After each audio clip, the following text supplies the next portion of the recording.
Bonjour les amis, alors je vais vous parler aujourd'hui des pièces en or de 20 francs suisses. Mais avant toute autre chose, n'oubliez pas de vous abonner à la chaîne Sacra Moneta si vous ne l'avez pas déjà fait. Vous recevrez ainsi gratuitement des actualités sur les monnaies de collection. Et vous pouvez également cliquer sur le pouce j'aime sous la vidéo. Les pièces en or de 20 francs suisses dont je vais vous parler aujourd'hui sont les pièces de type Vreneli, qui sont le deuxième type de pièces de 20 francs suisses qui ont été frappées. Après les premières pièces en fait qui datent de la fin du 19e siècle et qu'on appelle les pièces de type Helvetia. Alors vous remarquerez que sur les pièces de type Vreneli, on peut lire également le mot Helvetia à l'avers au-dessus du portrait de l'allégorie de la Suisse. Helvetia, c'est le nom de la Suisse en latin. Alors à l'avers des pièces de type Vreneli, on peut voir donc un buste de femme tourné à gauche. Et cette femme a une robe brodée avec des Edelweiss, qui sont des fleurs de montagne typiquement suisses, alpines. Et évidemment, à l'arrière, on voit les montagnes qui sont les Alpes. En bas à droite, sous le buste, on peut lire la signature du graveur de la pièce, Landry, entouré d'un cercle de perles. Au revers, on voit la valeur faciale de la pièce, 20 francs. Au centre se trouve l'écusson suisse, qui est posé sur des branches de chêne. Et en dessous, on voit le millésime et la lettre de l'atelier, c'est-à-dire la lettre B, le tout entouré d'un cercle de perles. Alors la lettre B, c'est le nom de Berne, en fait, là où ont été frappées les pièces. Donc au centre de la pièce, on voit donc l'écusson de la Suisse avec une croix. Et cette croix fait que parfois on peut appeler ces pièces la croix suisse. Donc ces pièces ont une valeur faciale de 20 francs et elles ont été frappées entre 1897 et 1949. Elles sont en tout point identiques aux pièces françaises en or de 20 francs de type Napoléon, les pièces de 20 francs or. Leur diamètre c'est 21 mm pour une épaisseur de 1,25 mm. Un poids total de 6,45 grammes. Et leur métal, c'est de l'or, évidemment, de l'or, bien sûr, à 900 millièmes. C'est-à-dire qu'elles sont composées d'or à 90%, si on veut. Et le reste de l'alliage, c'est du cuivre à 10%. Donc, chaque pièce a un poids d'or fin de 5,80 grammes. Alors, ces pièces, en fait, ont été fabriquées donc, sur une très longue période, entre 1897 et 1949. Et elles ont été frappées en très grande quantité puisque au total 58 634 255 exemplaires de pièces de 20 francs suisses de type Vreneli ont été frappés. C'est une quantité considérable. Alors ceci dit, toutes les pièces, tous les millésimes en fait n'ont pas eu un nombre de frappes égal. Par exemple, la pièce frappée en 1897, donc la première année de frappe, n'a été produite qu'à seulement 400 000 exemplaires, alors que d'autres pièces sont moins rares.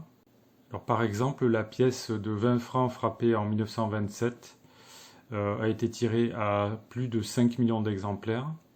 Et les pièces au millésime 1949, de 1949 ont été frappées, par exemple, à 10 millions d'exemplaires. Il y a quelques millésimes encore un peu plus rares, en fait. Par exemple, la pièce de 1904 ou les pièces de 1905 ou 1906, par exemple, ont été frappées à seulement 100 000 exemplaires, ce qui est quand même très peu. Donc les pièces de 20 francs suisses les moins rares en fait se négocient au poids, on va dire, au cours du jour, selon donc l'évolution des cours de l'or. En général, les marchands les vendent à leur valeur par rapport à leur contenu métallique intrinsèque en fait, donc au poids de l'or, mais les marchands rajoutent toujours une prime, c'est ce qui est leur marge bénéficiaire. Donc on va les trouver sur le marché au cours de l'or, plus en général c'est 5%. en plus du prix de l'or. Et quand vous voulez les revendre, le marchand il va enlever 5% à la valeur des pièces. Puisque les marchands, évidemment, ils sont là pour faire du profit, ils ne sont pas là pour faire de la philanthropie. Alors il existe pour les pièces de 20 francs de très très grande rareté, comme par exemple la pièce de 20 francs Vreneli dite à la mèche, donc de 1897. Il s'agit d'une pièce d'essai, en fait, juste avant la mise en circulation des pièces dans le public. Et seulement 12 exemplaires de cette pièce ont été fabriqués. Il y a une petite mèche qui se trouve sur le front du personnage féminin, donc, qui est sur la pièce. Et cette petite mèche était jugée un petit peu trop frivole, on va dire, par le jury qui était chargé de choisir le dessin des pièces. Et cette pièce donc a été supprimée sur la version finale des pièces de type Vreneli. Et donc il n'y a que seulement 12 exemplaires de la pièce 20 francs Vreneli dite à la mèche qui ont été fabriquées, et ces pièces valent entre 100 et 150 000 francs suisses. Donc leur valeur est évidemment très supérieure à leur poids en or. Il s'agit de très grande rareté. Il y a une autre pièce de type Vreneli qui est excessivement rare. Il s'agit de la pièce frappée en 1897 à Gondo, donc qui a été produite à partir d'or tiré de Suisse. Cette pièce-là donc n'a été frappée qu'à 29 exemplaires. Et là, sa valeur, c'est pareil, c'est une pièce excessivement rare et recherchée, qui a une valeur numismatique considérable, une très grande rareté. Et cette pièce se négocie entre 100 et 150 000 francs suisses. Alors comment on fait la différence entre les pièces Vreneli de Gondo et les Vreneli de Berne, en fait, fabriquées dans l'atelier de Berne? Eh bien, il y a une petite croix qui se trouve au centre de la croix suisse, au revers de la pièce. Et de plus, on peut remarquer que la couleur des pièces donc de Gondo est un petit peu différente. L'or est un petit peu plus clair et verdâtre, parce que elles n'ont pas été fabriquées avec du cuivre, mais elles ont un mélange d'argent, me semble-t-il, qui servait pour l'alliage. Pour l'alliage. Alors pourquoi appelle-t-on les pièces de 20 francs suisses Helvetia, donc fabriquées à partir de 1897, pourquoi les appelle-t-on avec le surnom de Vreneli? D'où vient ce surnom? Alors pendant longtemps on s'est demandé, ça a été un petit peu un mystère en fait. Pendant longtemps les gens ont pensé que ce surnom de Vreneli pour désigner ces pièces n'avait été utilisé qu'à partir de la Seconde Guerre mondiale. Mais en réalité, quand on cherche un petit peu dans les journaux du 19e siècle, de la fin du 19e siècle et du début du 20e, on voit que le surnom de Vreneli date le premier emploi qu'on peut retrouver dans la documentation date de 1904.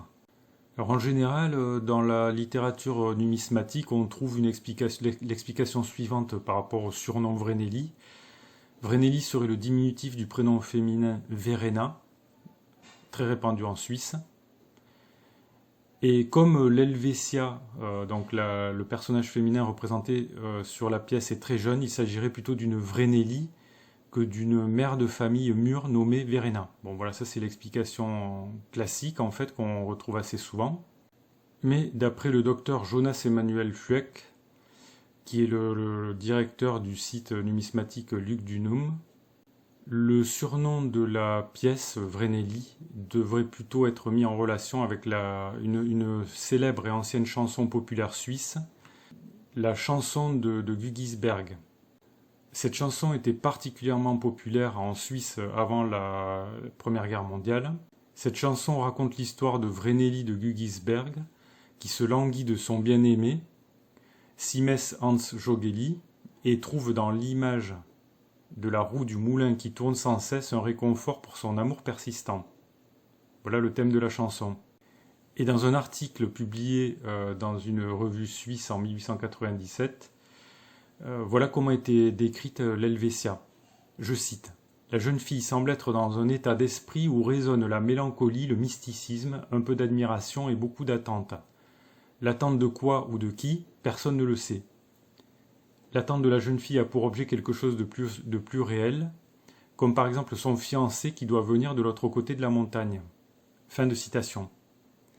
On peut donc supposer qu'à l'époque, en fait, les gens ont fait un rapprochement entre la jeune fille de la chanson et le personnage représenté sur la pièce en or. En effet, les caractéristiques de la jeune Helvetia de Landry, donc du graveur Landry, qui se trouve dans un décor alpin, ça correspond parfaitement à l'histoire et aux émotions de la vraie Nelly de la chanson citée plus haut. Alors quoi qu'il en soit, on peut dire que les pièces de 20 francs Vrenelli sont vraiment une très belle réussite esthétique. Elles ont pris la place d'une figure allégorique de type antique qui était un petit peu neutre, on va dire, un petit peu commune. Et cette pièce est vraiment de toute beauté. C'est une pièce magnifique qui symbolise à merveille en fait la Suisse. Et c'était d'ailleurs l'idée qu'avait le jury là, qui était chargé de faire graver cette nouvelle pièce. C'était de trouver un symbole national suisse tout à fait approprié. Ben, ils ont bien réussi. C'est une pièce qui est iconique, qui est emblématique de la Suisse, qui est magnifique, qui est de toute beauté, et qui est très connue, très populaire, et à juste titre.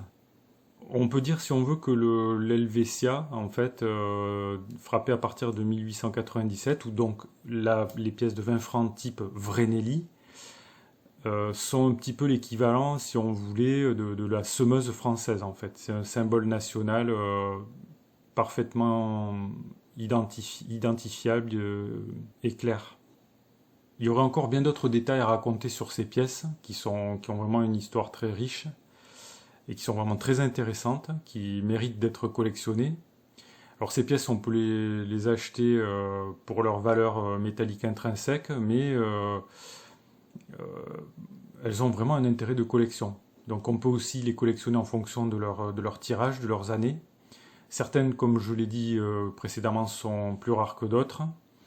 Ce sont de bonnes pièces de monnaie en or, aussi bien pour l'investissement que pour la collection. Alors si vous avez des questions, des remarques ou des commentaires sur ces pièces en or, vous pouvez les faire dans le fil de discussion qui se trouve sous la vidéo. Vous pouvez également acheter des pièces en cliquant sur les liens que j'ai mis directement sous la vidéo. Si la vidéo vous a intéressé, vous pouvez cliquer sur le pouce j'aime.